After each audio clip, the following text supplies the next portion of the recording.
You are born into nothing. A farmer's son with a gift for mimicry and a mouth that never learned to stay shut.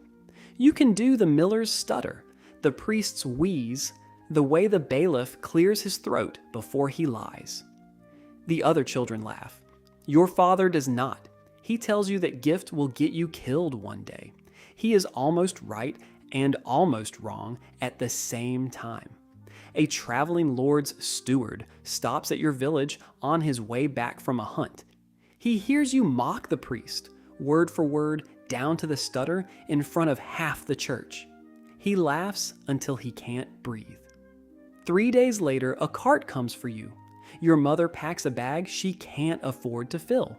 Everyone tells you this is the greatest luck a peasant could ask for. A roof, a wage, a place at the edge of a great hall instead of a field. You believe them because you are young enough too. The old jester who trains you is dying, though nobody says the word. He spends his last week teaching you the only rule that matters. Never let them see you tired. The Lord does not pay for a man. He pays for a mood in the room. The moment you stop making that mood, you stop being fed. And there is always a hungrier boy in the next village who can do a decent stutter too. You watch his hands shake between performances and understand slowly that this job doesn't end when you get old. It ends when you stop being funny, and those are not always the same day. Then your father dies, and you find out between courses at a feast. There is no time to grieve before you're expected on the floor. You are expected to perform that same night in front of the same Lord who owns your wage. You do it. You do the voices. You do the walk. The Lord laughs the hardest he has all month, wipes his eyes, calls you the finest thing he's ever bought. Nobody in the hall knows what that joke cost you, and you learn something that night you can't unlearn. Grief has a place in this job, and it is behind the mask, never in front of it. There is a strange privilege buried in the humiliation, and it takes you years to see it clearly. You are the only person in that room allowed to insult the Lord to his face and walk away breathing. Nobles have been executed for less than what leaves your mouth on a good night.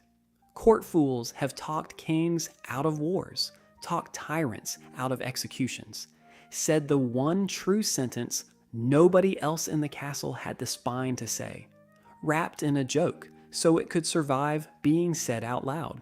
It is the only power you have, and it only works exactly as long as he is still laughing. Years pass.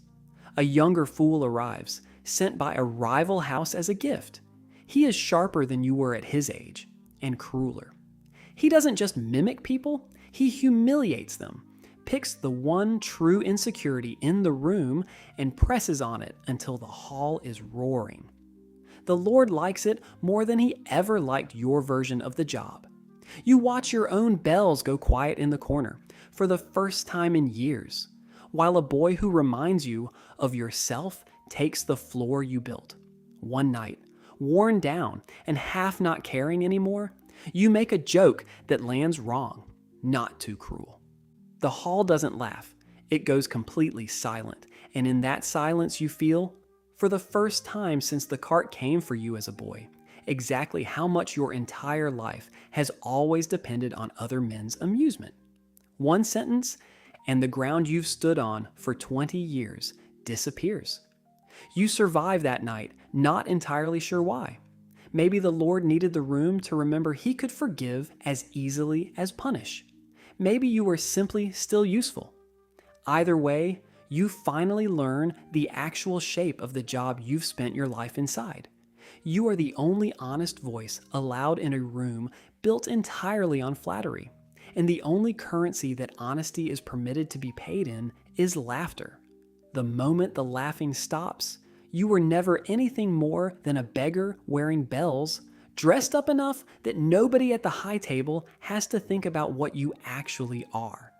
If a knight's sworn oath could get him burned as a heretic 2 centuries after he took it, and a jester's one true joke could get him starved out of a castle in a single night, What does that actually tell you about who held the real power in a medieval court? The men with the swords, or the one man allowed to say the truth out loud? That's next.